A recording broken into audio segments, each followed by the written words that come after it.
E eu começo, inclusive, convidando ao palco o Gustavo Leal para a apresentação da palestra A Base da Excelência, conceitos essenciais em gestão hoteleira. Gustavo, que possui MBA em gestão empresarial, com ênfase em estratégia pela FGV e atua diretamente com gestão há mais de 15 anos. Possui experiência nas áreas de hospitalidade, saúde, alimentação e eventos, entre outras, e é diretor do Grupo Joy.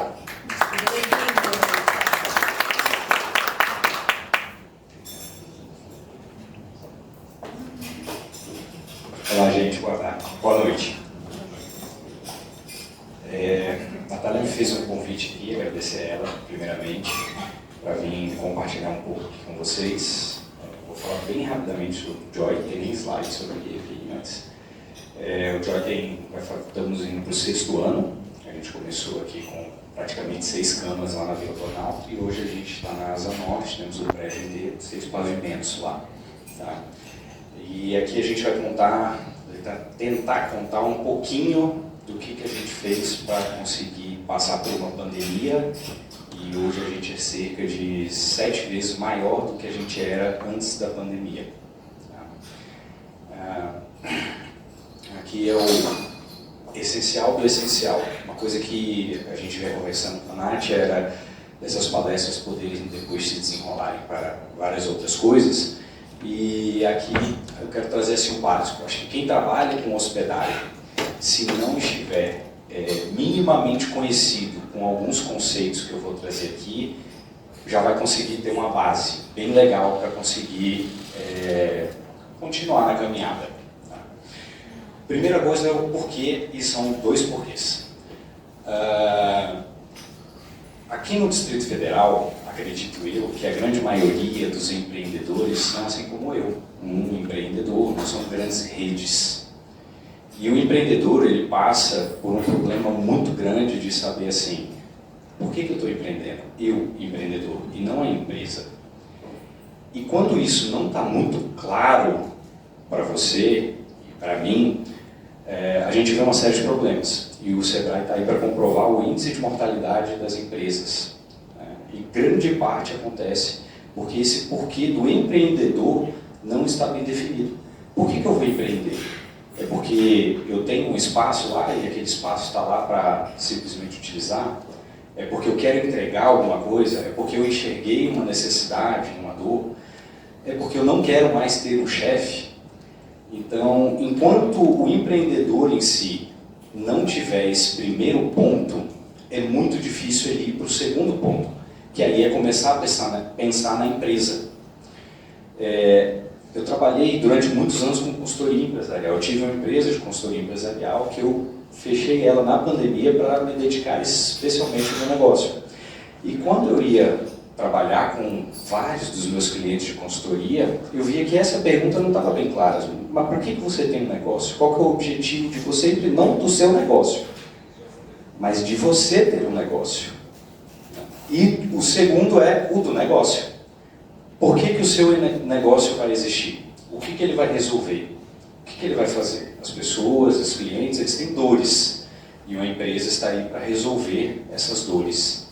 Então, enquanto você não souber esse porquê seu, para você conseguir ir para o porquê da empresa, uma série de problemas vão acontecer de forma recorrente, ou mais cedo ou mais tarde. Então, quando a gente passa, e mais para o final eu vou mostrar alguns exemplos clássicos disso, se você não está muito certo do seu porquê como empreendedor, muito provavelmente você vai ter uma dificuldade bem grande.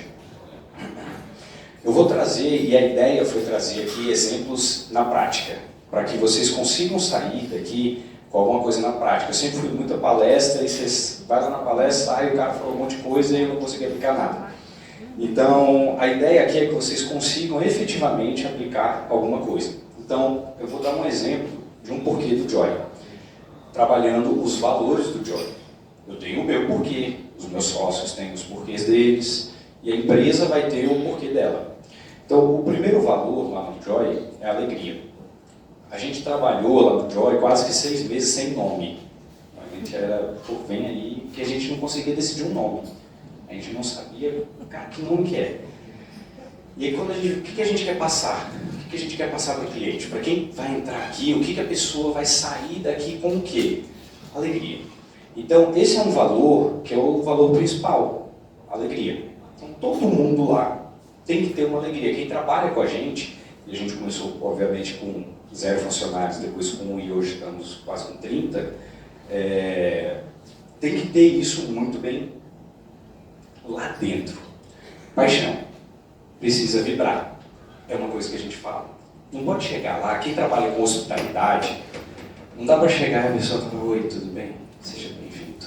Né? Você tem que receber aquela pessoa de uma forma apaixonada. Enquanto você não receber essa pessoa de uma forma apaixonada, dificilmente você vai conseguir passar para o próximo passo, que é encantar. Então, o encantamento é um dos valores do Joy. Seguindo, nós temos o profissionalismo. Toda vez que a gente contrata alguém, a gente fala assim, olha, o seu maior desafio aqui vai ser profissional na informalidade. O hostel, dentro do Brasil, ele ainda é pouco conhecido. Né? Lá fora, você tem hostel que é muito mais caro do que hotel 5 estrelas. Mas assim, muito mais caro mesmo. Pela questão da experiência, daquilo que você entrega.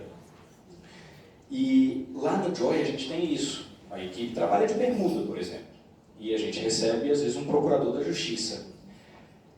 Quando eu estou atrás de um hotel, de um balcão da recepção do hotel, e eu estou com uma gravata, é muito fácil eu passar esse senso de profissionalismo. Mas e quando eu estou de camiseta e bermuda? Como é que eu vou passar isso?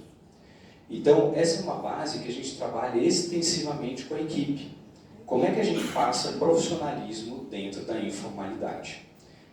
Finalizando, a gente tem honestidade. Tudo que a gente faz é com honestidade ética. Aqui em Brasília, marcha dos prefeitos, o que mais acontece é a gente, não, emite uma nota aí para mim e não existe. E esse é um valor que a gente passa, que a equipe não precisa nem passar para a gente. A própria equipe, ela já bloqueia e fala, não tem como fazer. Não, mas deixa eu falar com o gerente e tal, não tem como fazer. Ah, não, tudo bem, vou falar. Ela finge que falou e depois vai lá e fala, o gerente falou que não pode. Né? Então a honestidade ela precisa ter. O Joy hoje ele é um grupo, e essa é a nossa visão como grupo. Ser um epicentro de experiências vibrantes, inovadoras e acolhedoras em Brasília, conectando pessoas a momentos de alegrias inesquecíveis, tornando-se referência em hospitalidade, gastronomia e entretenimento, através da fusão da cultura local com influências globais. Então o Joy hoje é um grupo com 4 empresas, a gente tem um hostel, a gente tem um restaurante, a gente tem uma empresa de turismo e a gente tem uma loja de açaí, tá? Que tem uma peculiaridade aí, porque é uma loja de açaí, né? Depois eu falo para vocês. E essa é a visão do grupo como um todo, o que a gente espera fazer e atingir. Depois que você resolveu isso, os seus porquês, você vai ver o seu para quem. Para quem que você vai fazer o que você vai fazer? Enquanto você não sabe o seu para quem, você está atirando para todo mundo. E isso foi uma coisa que foi falada até no primeiro encontro sobre a jornada, eu estava aqui.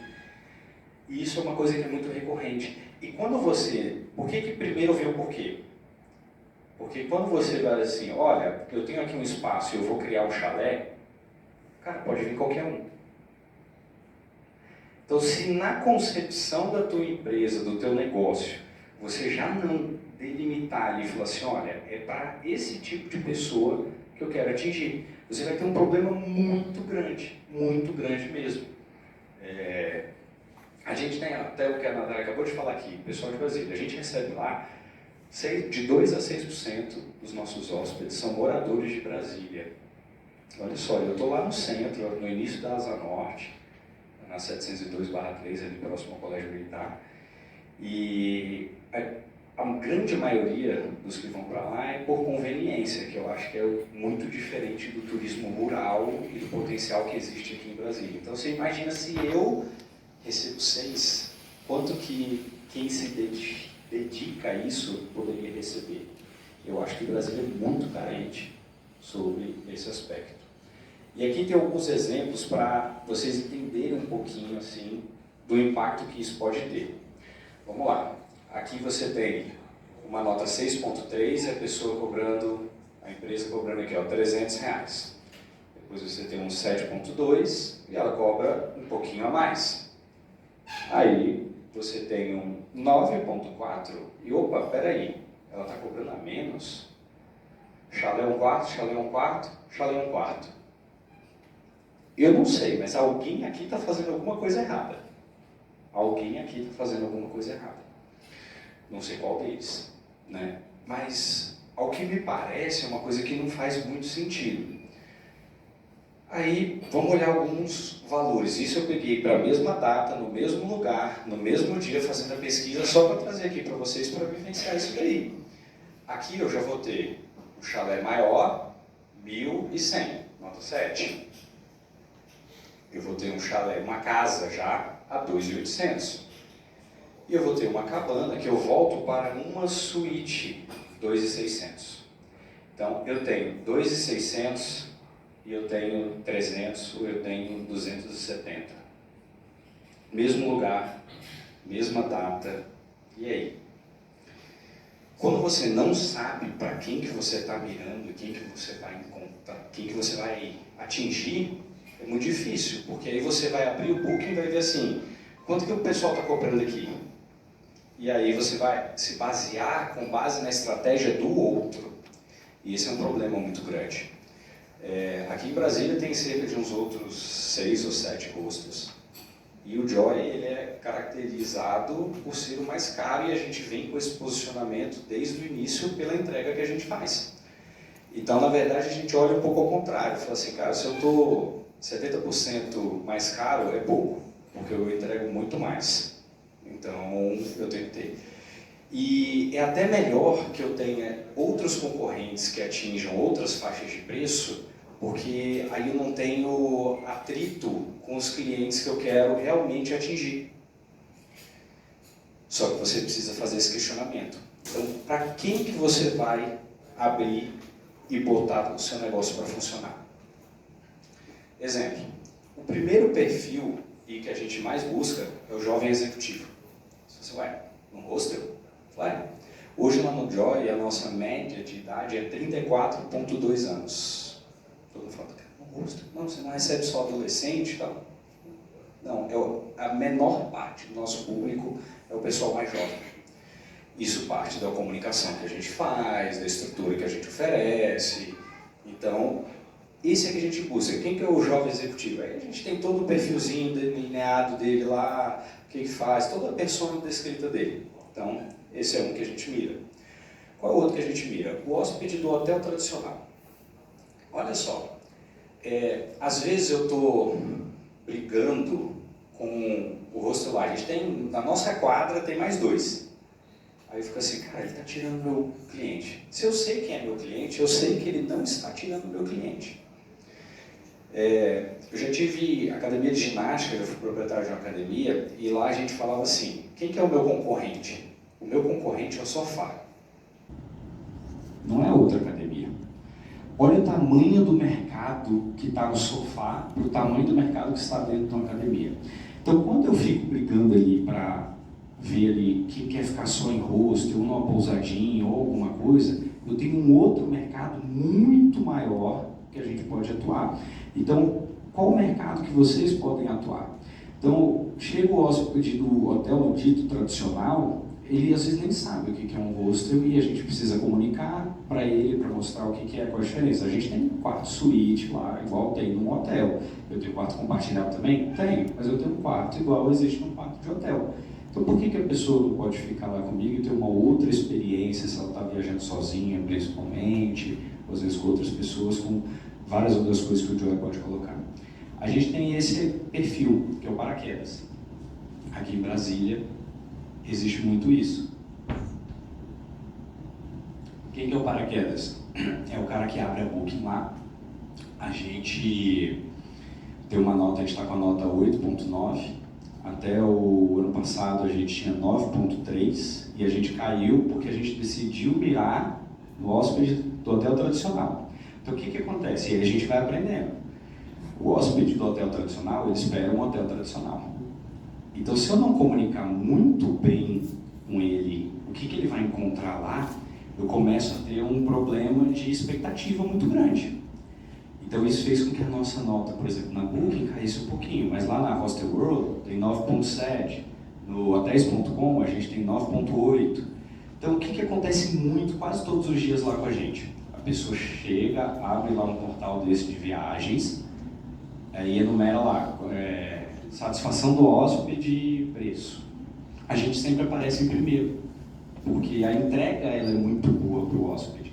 E aí a pessoa nem olhou, nem sabe o que é um hostel, faz a reserva e cai lá. Aí chega lá, na hora que a pessoa vai até o quarto, que isso é uma coisa que a gente faz, a gente leva todos os nossos hóspedes até o quarto. Todos. A gente faz um tour no hostel, mostra tudo. Aí na hora que chega o quarto, ele abre e fala assim, ué, mas cadê o frigobar? Ou, que nem já aconteceu, fala assim, ué, mas tem outra pessoa aqui dentro? Ele tinha reservado dentro de um quarto compartilhado.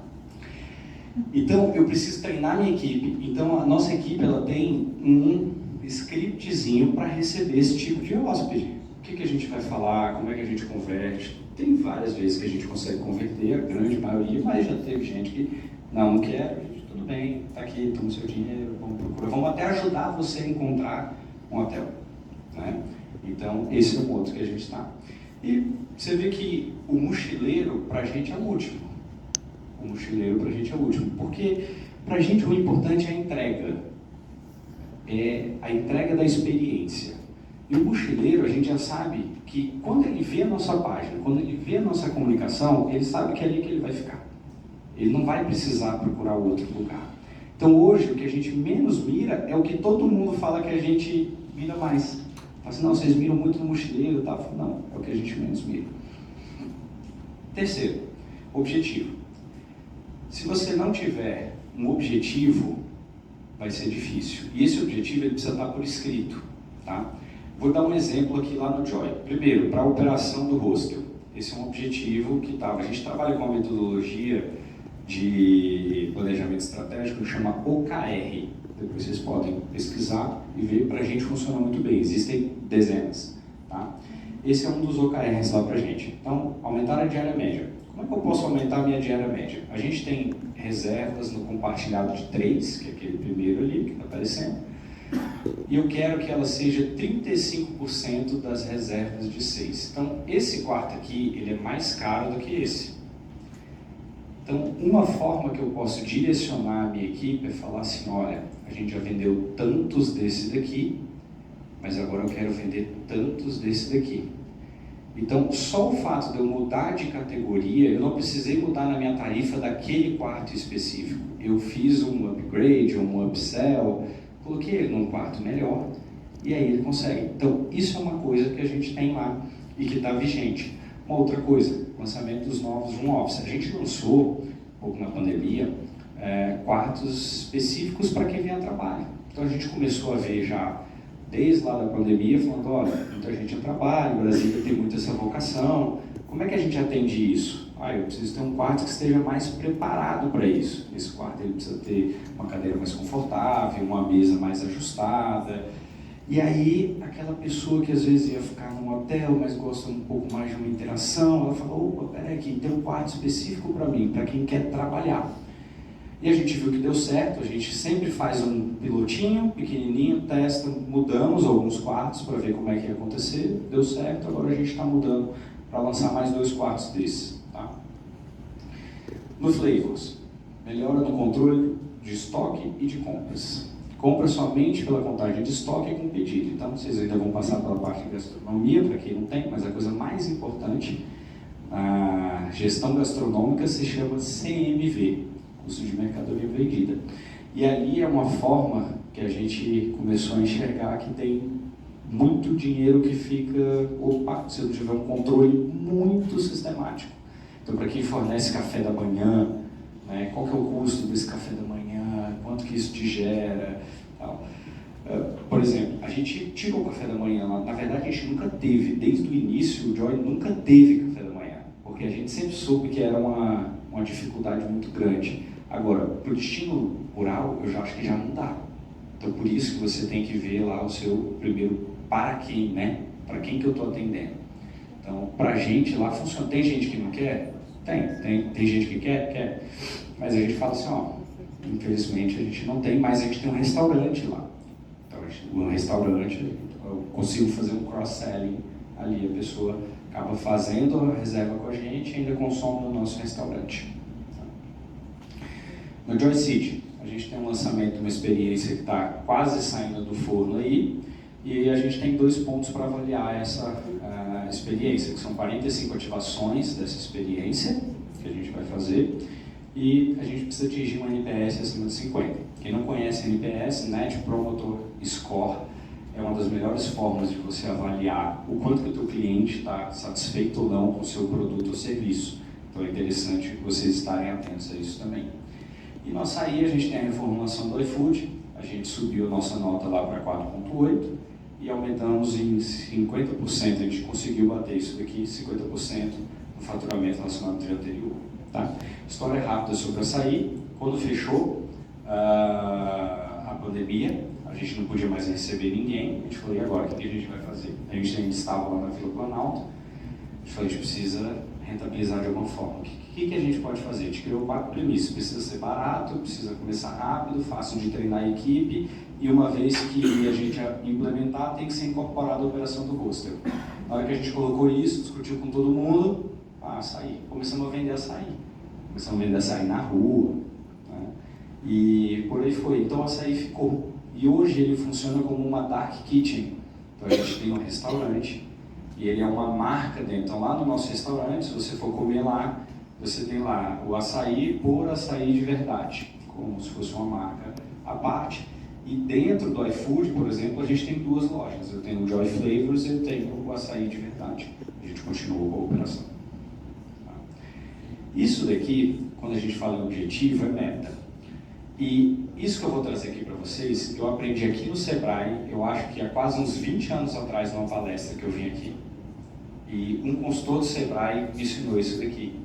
Falou assim, ó, toda meta ela tem 4 pré-requisitos para uma meta existir. O primeiro é que ela precisa ser mensurável, o segundo é que ela tem que ser específica, o terceiro é que ela tem que ser temporal e o quarto é que ela tem que ser alcançável. Então, toda vez que você fizer uma meta, você tem que colocar isso. Você tem que colocar isso à prova para a sua equipe. Você precisa colocar lá, porque às vezes a pessoa fala assim, a gente precisa melhorar o atendimento. Essa é uma meta? Não é uma meta, porque ela não é mensurável, não é específica. Mensurável até é, não é específica. Por quê? O que é um bom atendimento para mim, para você pode ser um péssimo atendimento. Então como é que você vai deixar isso de uma forma específica? Então toda vez que você pensar em colocar como objetivo uma meta, você vê se ela vai se encaixar nesses 4 quesitos. Controle. Se eu criei uma meta, eu preciso controlar isso daí. Como é que eu sei o que está acontecendo? Para onde que eu estou indo? Está funcionando ou não está funcionando? Quando a gente cria uma meta, e se a gente tem, até quando a gente não tem equipe, para a gente mesmo, é muito importante a gente ir monitorando como é que está o nosso resultado. Para a equipe, mais ainda. Então, o que é obrigatório para quem trabalha com hospedagem? Eu vou começar pelos financeiros. Primeira coisa, você precisa ter um plano de contas. O que é o plano de contas? Você tem todas as categorias de todos os gastos que você tem. Então, eu gasto água, eu gasto luz, então custo com ocupação, tá lá.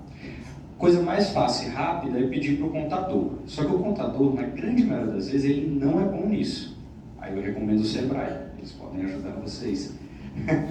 Esse plano de contas ele vai ser funcional, para que você consiga ver o seu fluxo de caixa. A gente abre um negócio, às vezes, porque eu quero ser feliz, tá bom, mas não dá para viver de felicidade, a gente precisa ter dinheiro. E você sabe qual que é a maluquice? Teve uma empresa lá de Minas Gerais, uma consultoria, que ela fez uma pesquisa com mais de 2.000 empresários. 92% deles não sabiam exatamente qual é o seu resultado no final do mês. 92% não sabe. Não sabe avaliar. E você consegue isso fluxo de caixa. O que é fluxo de caixa? Você pode começar no papel. Tudo que entra, tudo que sai, todo dia.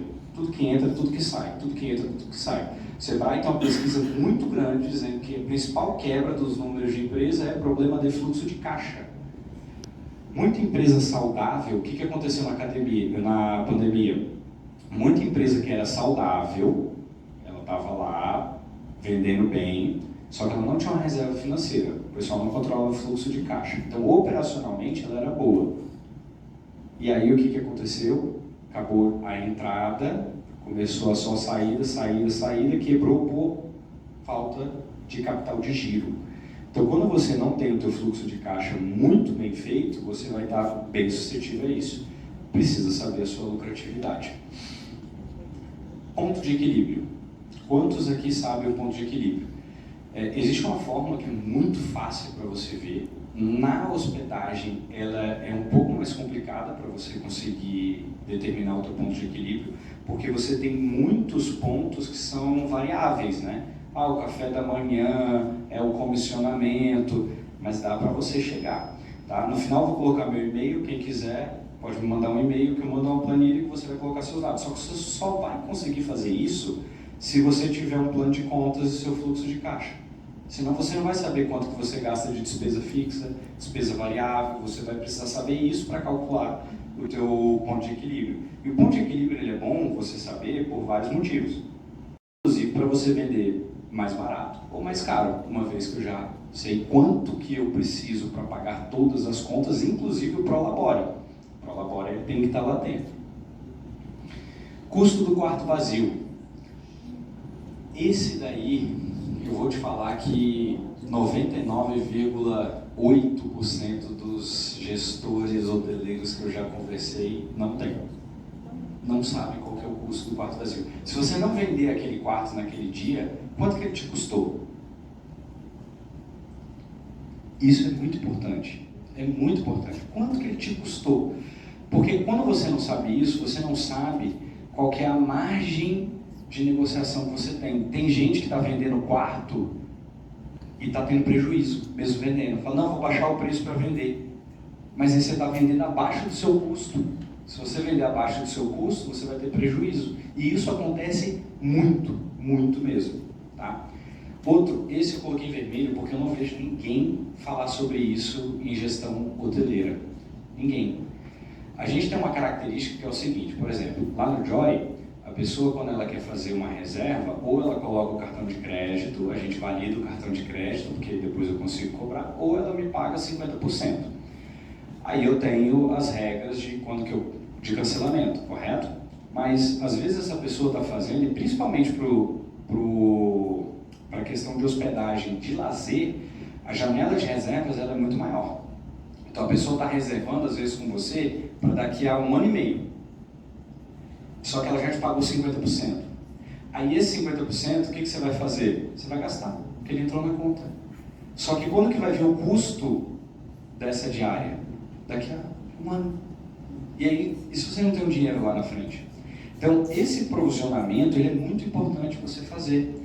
Você precisa entender lá, eu tenho aqui, caiu R$100 aqui, mas de quando que é essa reserva? É desse mês? Porque, coloca aí, água, energia, impostos, por exemplo.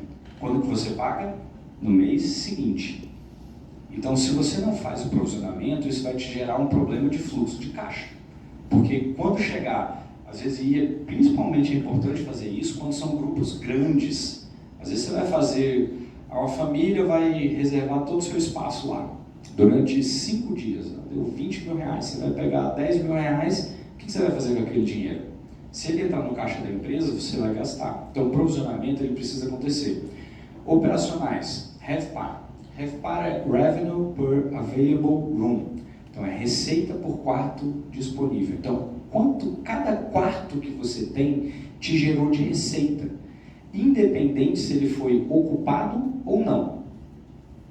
Você precisa saber isso para determinar a tua operação, porque às vezes a pessoa está lá só colocando assim, quanto que eu tenho de diária média, ou quanto que eu faturei. Mas a gente vende quarto, a gente vende cama. Se você não vendeu hoje, você perdeu, você já não consegue mais vender. Né? O estoque é perecível, a gente fala. Então, se você não sabe qual é o seu RevPAR, e aí você não sabe também qual é o seu custo do quarto vazio, como é que você está precificando? É só com base nos outros? O risco é muito grande de dar problema. Aí, os tradicionais, taxa de ocupação e diária média. O RevPAR nada mais é do que a interação entre os dois. Se Se você multiplicar a diária média pela sua taxa de ocupação, você chega lá no RevPAR. Ou você pode pegar toda a sua receita para calcular RevPAR. A receita do mês foi 100 mil, tá? E eu tenho 10 quartos. Esses 10 quartos eu multiplico por 30 dias, para saber. Vou pegar os 100 mil e vou dividir por essa multiplicação de um pelo outro. É meu estoque. Então, qual que é o seu estoque de hospedagem? E aí você divide isso pela sua receita. Você vai ter o seu RevPAR. Tá? Janela de reservas. É importante você saber o que é janela de reservas. É de quando a pessoa fez a reserva para quando que ela vai entrar. Então, se ela se ela fez hoje e vai entrar daqui uma semana, a janela é 7. Você precisa saber qual que é a média disso daí. Porque às vezes você já está vendendo lá na frente, você abriu a sua disponibilidade para um ano, por exemplo. E aí, você está vendendo lá na frente um ano. Só que, poxa, você não considerou a inflação, você não ajustou seu tarifário ainda. Então, como é que você está trabalhando essa janela de reservas? E, por último, é a permanência média, que é a sigla em inglês, que é Average Length of Stay. Então, as pessoas que ficam na sua hospedagem, elas ficam quantos dias? Foi a partir disso daí que surgiu um conceito chamado Revenue Management. Tá? Que o pessoal às vezes via que era melhor eu baixar o preço para a pessoa ficar mais tempo, porque naquela diária extra que ela não ia ficar, ela passa a ser ocupada. Então, meu RevPAR, ele sobe. Então, isso é uma coisa muito importante. 5. Pessoas. Quem trabalha com hospitalidade, trabalha com pessoas. Se você não está disposto a trabalhar com pessoas, a treinar pessoas, hospitalidade não é o seu lugar. A não ser que você tenha, às vezes tem, né, um Airbnb que a pessoa está lá, é tudo automático e pronto. Mas até a pessoa que limpa, você vai ter que falar como é que limpa, todos os cuidados. Então, pessoas, o que a gente faz lá? Reconhecimento e recompensa. Então, a gente já ajudou o funcionário a construir uma parte da casa, a gente já ajudou no aluguel de alguns funcionários, a gente já deu óculos de presente para um funcionário. Só que quando você faz isso, você tem que fazer verdadeiramente com o coração. Então, a gente viu que, por exemplo, tinha um funcionário lá que estava meio toda hora dor de cabeça, o que está acontecendo? Aí falou, não, estou toda hora dor de cabeça e tal, marquei uma consulta e aí estou precisando usar o óculos. Aí, tipo, caramba, é mesmo? Mas quando que você foi fazer essa consulta? Não, tem 3 meses. A gente falou, não, peraí, me dá a receita aqui. A gente foi lá e fez o melhor óculos que podia ser feito para o funcionário. Então, quando você não tem esse reconhecimento nas pessoas e não acredita nas pessoas, não dá para você estar nesse negócio. É outro negócio.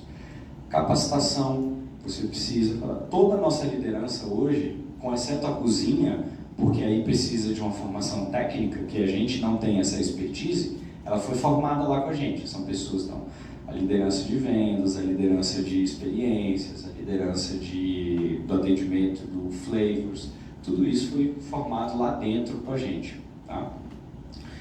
A gente precisa ter, olha aqui, o perfil.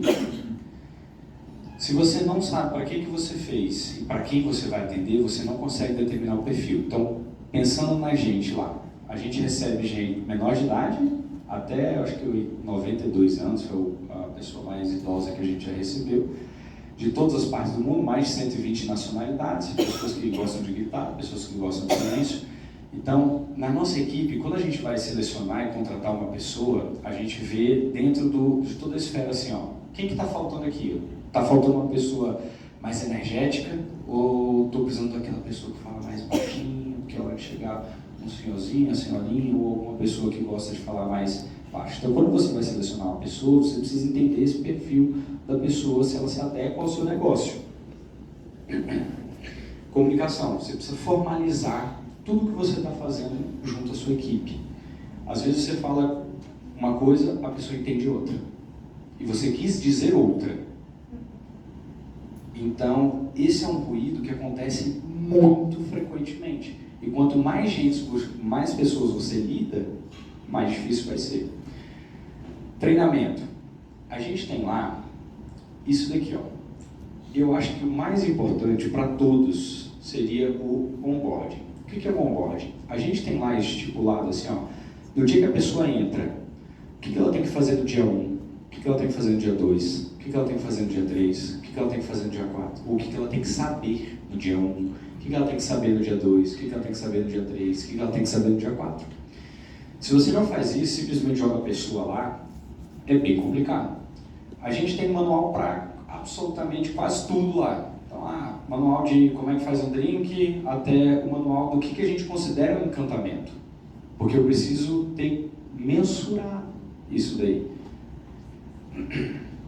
E a gente faz 2 vezes por ano uma avaliação 360.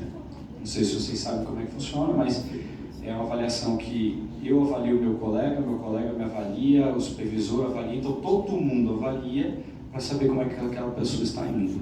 Tá? É importantíssimo isso. Melhoria. Todos esses itens manual, board, passam por esses dois. Um chamam de Kaizen, outro de ciclo PDCA. Às vezes eu estou falando aqui, eu estou olhando algumas caras assim, o pessoal às vezes meio, caraca, muito complexo.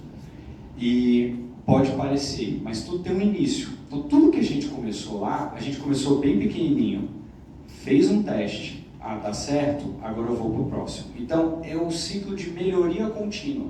Os japoneses chamam isso de Kaizen, a administração trabalha muito com o PDCA, tá? Que é Plan, Do, Check e Act.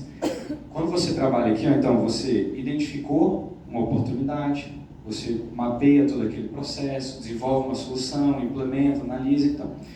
Por exemplo, a gente tem um manual lá que chama Manual do Encantamento, que a gente coloca tudo que a gente acha que uma pessoa deve fazer. Quer dizer, ele começou com uma página. Ele começou com uma página e falou assim, cara, você tem que dar bom dia. Começou assim. Aí depois, mas não é só bom dia, ele tem que estar mais preocupado do que o próprio hóspede. Então, isso também foi. Estou finalizando aqui já. Comemorar. É importante demais comemorar. A gente fica só nessa de trabalha e não comemora. Isso daqui são todas as coisas que a gente faz junto com a equipe. Então, a gente pega a equipe e leva para almoçar. Um dia outro dia outros dias são vários. A gente faz café, dá cerveja agora no sábado. O pessoal a gente teve um evento grande lá, deu tudo certo. No final, cerveja para todo mundo da cozinha, para comemorar aquilo dali. Então, são as pessoas que fazem realizar. A gente já deu viagem para funcionário, premiações diversas. Tá? E, para finalizar, alguns extras aqui. Gestão de tempo. Esse daqui, eu vou acelerar aqui, para vocês tirarem uma foto, é uma coisa muito importante. É a matriz, essa chama matriz Eisenhower. Então ela é dividida entre urgente, não urgente, importante e não importante. Se você começa por aqui, o que é não importante e não urgente? Reunião supérflua, encontros necessários, mídias sociais. Isso daqui você elimina. Você vem para cá, não importante e urgente. Telefone. O que é urgente? Aquilo que está te pegando ali. O telefone toca. O que a gente faz automaticamente? Às vezes eu estou fazendo uma coisa importante e eu deixo o telefone me atrapalhar. Então é uma coisa que está latente ali. A gente precisa delegar. Então, interrupções, transcrever a ata, atualizar às vezes algum relatório, fazer uma pesquisa. Isso daqui não pode comprometer mais do que 10% do seu dia. Então você tem que pegar lá, eu vou trabalhar 8 horas por dia, 10% no máximo aqui. E esse 10% você está gastando delegando para alguém, não é o que você está fazendo. Urgente e importante. Não tem o que fazer. É um incêndio, é um cano quebrado. Quebrou o cano, você vai ter que ir lá resolver. E você separa 30% do seu dia para isso daqui, porque vai acontecer. Você não vai conseguir passar todo o seu dia sem ter um incêndio. Tem dia que não tem, mas você precisa ir lá fazer. E por último, o mais importante, agende. Planejamento, avaliação de cliente. Eu quero ver como é que os clientes estão indo lá. Eu preciso ver, eu preciso estudar isso. Isso tem que ser 60% do seu dia. Aí você está conseguindo trabalhar. Porque você está pensando na frente, networking, você está estudando, está participando de um curso. Isso faz parte do seu importante, mas não urgente. Tudo que você não faz aqui, passa para cá. Então, por exemplo, importante e não urgente é fazer manutenção preventiva. Se você não faz, o cano quebra. Tá? Então, essa é uma parte que é muito importante. Essa é uma matriz que a gente faz, eu vou passar rápido aqui, que meu tempo já estourou, tá? Mas é uma matriz para você decidir quais projetos que você vai fazer. Chama matriz básico. Procurem ela, porque você tem aqui, ó, exemplo real nosso.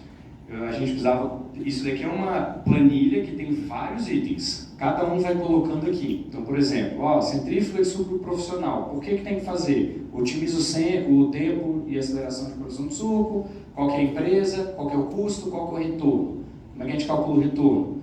Quanto tempo o funcionário ganha? Quanto de suco a mais eu consigo produzir? Quanto que eu venderia mais? Então, meu payback.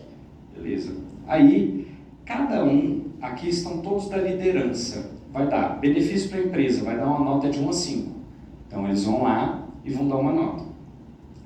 Abrangência do resultado, dentro dos colaboradores atingidos, vão lá e vão dar uma nota.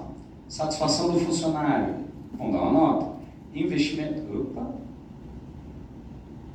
Investimento necessário em cliente externo. No final, você tem uma nota para decidir racionalmente no que você vai investir, tempo ou dinheiro.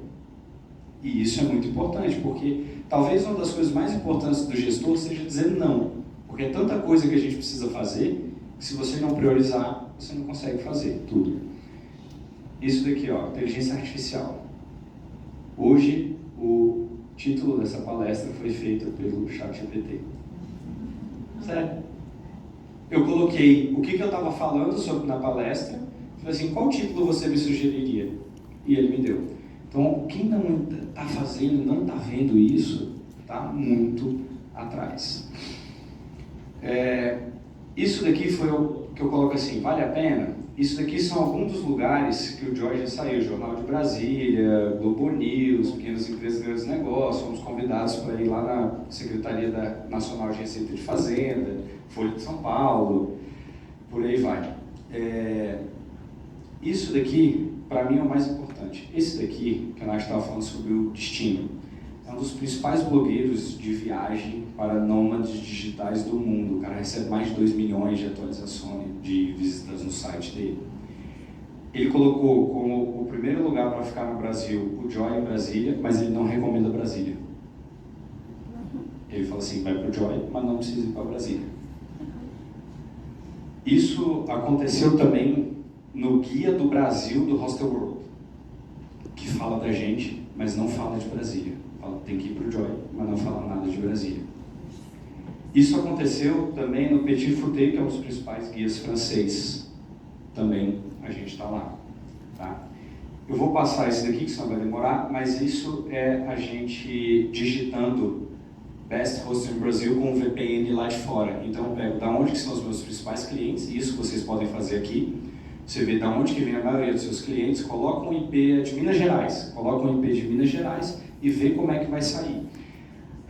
No primeiro resultado orgânico, a gente aparece lá no segundo lugar, com uma recomendação do melhor hostel para ficar no Brasil. Tá? Então, isso é uma coisa que deixou também a gente bem feliz. Para finalizar, isso aqui é um pouquinho do que é o Joy. Joy nasceu da sede de viver novos lugares, novas histórias, novos amigos, novas experiências. Foi essa busca pela novidade que nos levou a desbravar esse mundo lá fora. Fomos, rimos, vivemos, aprendemos e voltamos. Na bagagem, trouxemos o que tem de melhor em estrutura, sabores e experiências para a nossa cidade. Porque conhecer o mundo é bom, mas é para Brasília que a gente sempre volta. Somos apaixonados por nossa cidade e em apresentar cada pedacinho dela, compartilhando e construindo novas histórias regadas a boas risadas. O nosso desejo é fugir da conformidade e experimentar uma vida melhor, mais autêntica, mais alegre. O explorar o novo nos mantém livres e em constante evolução.